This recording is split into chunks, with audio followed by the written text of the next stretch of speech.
Շատ վտանգավոր բան է տեղի ունենում, եւ ես 1 տարի է սրա մասին խոսում եմ։ Ինչպես մեղադրանքն է լղոզված, համընդհանուր դարձրած,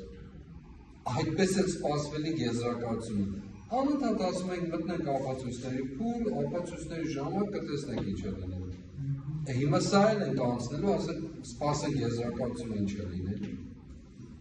Մտել ենք ապացույցների փուլ, դուք հատիկ պարտավոր են ապացուցել։ Յուրաքանչյուրը ինչ կապ ունի այս գործի հետ։ Չի կարելի, մեզ մի մոլորեցրեք, խնդրում եմ, մի կարծեք, որ մոլորեցնում եք։ Հասուն մարդիկ ենք, մեծ մարդիկ ենք։ Չի կարելի այսպես վարվել։ Մեղադրանքը լղոզված ներկայացվել է,